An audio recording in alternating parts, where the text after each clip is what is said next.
Hello, Internet friend. I'm David Ravel, and this is ValueSide. For all of our articles and podcasts, visit valueside.com. Well, today, as a consequence of Gaza. Regrettably, the events unfolding in Gaza increase the probability of a conflict that lasts for not months or years, but for generations. I know that many hope and pray that hostilities will be over shortly. Unfortunately, that does not appear likely. On October 7th, Hamas engaged in one of the most brutal acts in recent memory, the terror attack on the tribe of Nova Concert near Kibbutz Ben Eri, just 3 miles from the Gaza Strip. Hundreds were killed in what was perhaps the worst terrorist attack in Israel's history. By all reports, the Hamas attack was a complete surprise to the Israelis.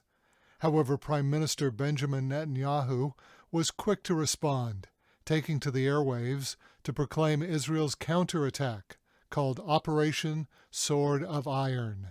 Bombing strikes were ordered to take out Hamas headquarters. Netanyahu vowed, quote, to turn all the places where Hamas is organized and hiding into cities of ruin, calling Gaza the city of evil. He went on to declare, "We are at war." The question is, what kind of a war? And the apparent answer from both sides is unlimited.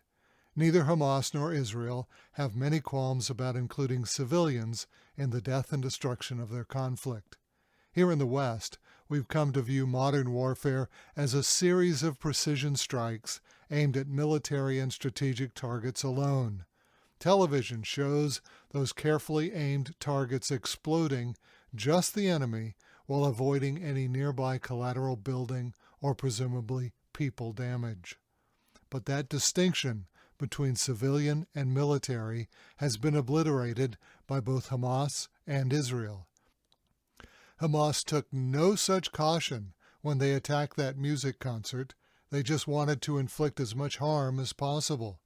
Likewise, Israel has shown no restraint in its indiscriminate bombing runs, nor in its severing the water and power from the Gaza population. It is a conflict utterly devoid of the sensibilities and constraints of modern warfare. And herein lies the historic dimension of the war. Many of my fellow citizens view this as a soon-to-be-settled dispute, thinking that the United Nations resolution and a set of peacekeepers on site would resolve the matter. Unfortunately, that will probably not happen. Analysis of this sort overlooks the very unlimited nature of this particular war. The strategies and objectives of this dispute are very different than anything we've seen before. We should take Prime Minister Netanyahu's words at face value. When he says that he wants to turn the citizens of Gaza into ruin, we need to understand that he means it. Well, some say that it's no big deal. It's what the U.S. did to Dresden, Germany in World War II. They are picturing a rebuilt Dresden like the phoenix that was able to rise from its ashes. But like many images of war, this one is only partially true. The weeks and months that the citizens struggled to remove the debris and rubble are missing from today's visions of Dresden. How they worked to return to normal, a struggle that took years and years. A decade after World War II ended, replacing that rubble with new modern office buildings and the like was becoming relatively easy. But historic Dresden, well, that's a different story.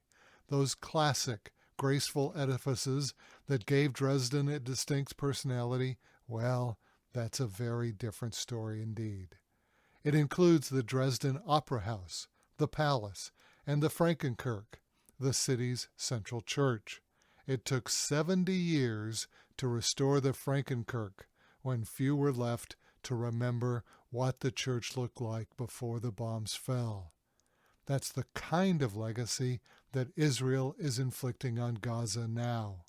Just a couple of months into this conflict, and already Gaza has lost a university library, 3 museums, the Church of St. Porphyrius, and the Great Mosque of Gaza.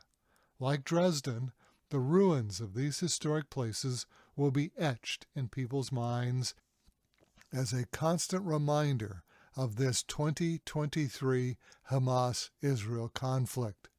The memory of this war will last a very long time. Finally, Emeritus Professor Ilan Adar of Ben-Gurion University points out what may be the most long-lasting strategy of the war. The Wall Street Journal is reporting that Israel is pumping seawater into the vast tunnel system under Gaza.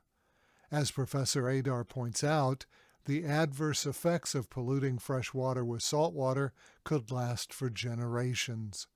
How harmful the effects will depend on how much seawater was pumped into the Gaza aquifer. But the danger to those who live in Gaza is genuine.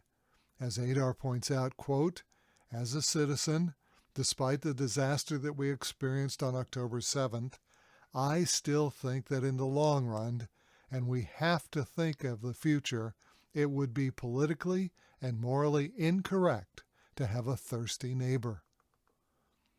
And we have to think of the future. That's a perspective that few involved in this fight have currently.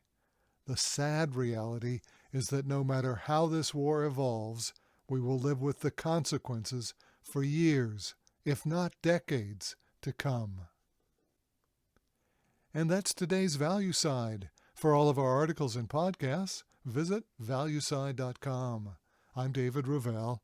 Value Side is independently written and researched. The views expressed are strictly my own.